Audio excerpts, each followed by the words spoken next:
Oh wow, this is such an interesting twist, right?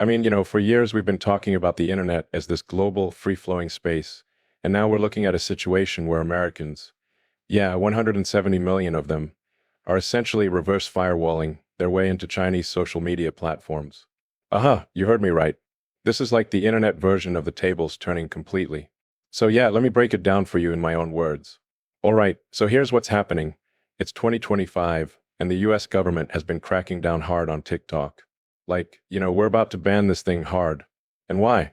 Because they think TikTok is this huge security risk, right? All about data and influence, and the Chinese government somehow being involved. Okay, so TikTok has been the platform for a lot of Americans.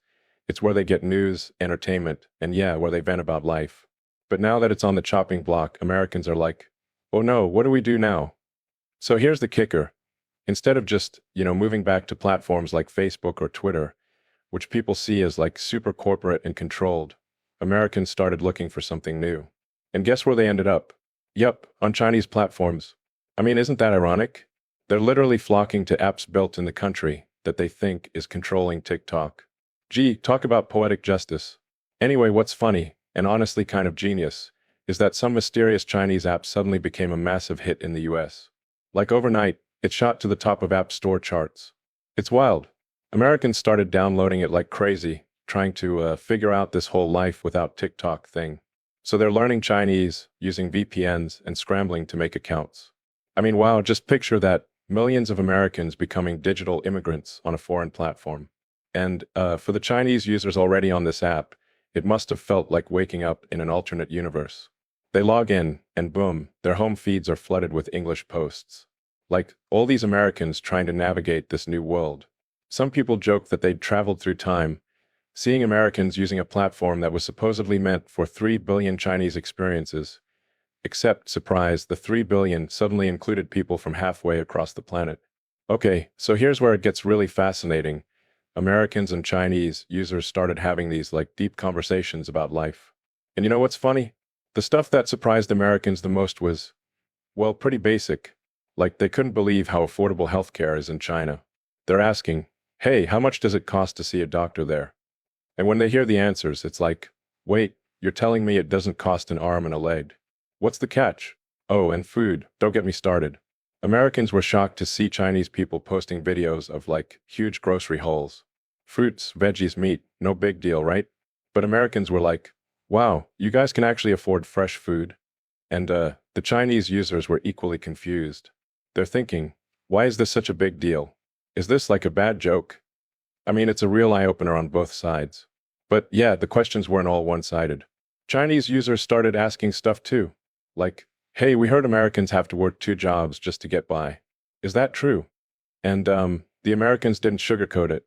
They shared stories about working 80+ hours a week, or how their parents worked multiple jobs just to put food on the table. It's heartbreaking when you hear it from people living through it. It's like the American dream, you know? It's supposed to be about freedom and opportunity, but for a lot of people, it's just turned into this relentless grind. And yeah, hearing that from Americans themselves was a wake-up call for the Chinese audience. So here's the thing.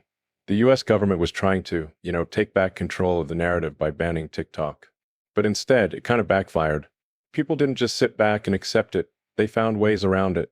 And in doing so, they ended up embracing platforms they'd never even considered before. It's like they weren't just opening a window, they were breaking down the whole door to explore this new world. Honestly, it's kind of incredible to see how resilient and creative people can be when they're pushed into a corner. Now, I know what you're thinking. Hey, why doesn't Silicon Valley just build its own version of TikTok? Well, yeah, that's the million-dollar question, isn't it? We've got all the talent, all the funding, and yet, here we are, relying on apps from China for our daily needs. Actually, there are a few reasons for this, so let's break it down. First, efficiency. Chinese companies just operate on a whole different level when it comes to getting things done. Like they move fast, iterate faster, and somehow still manage to deliver products that people love. Compare that to the US, where things tend to move a bit slower. Second, the business model. Chinese apps are masters of the whole freemium thing. They hook you with free features, and before you know it, you're invested. Meanwhile, in the US, everything comes with a price tag. Want to stream music? Pay. Want to edit a video? Pay. Come on, it's no wonder people are drawn to free alternatives. And third, infrastructure. Oh man, this is a big one. China's mobile internet is like light years ahead. We're talking about 70% of the world's 5G towers being in China.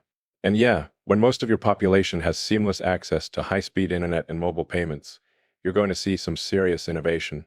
It's not just about the apps, it's about the entire ecosystem. All right, so what does this all mean? Well, it's a reminder that cultural and technological influence is a two-way street. For years, the US was the one exporting its culture, its apps, its way of life. And now we're seeing the opposite. People are drawn to what works, and right now a lot of that's coming from China. So, yeah, this whole situation with Americans flooding Chinese platforms, it's not just about TikTok or censorship. It's about something bigger. It's about how global power dynamics are shifting and how people are adapting to those changes in real time. Pretty wild, huh?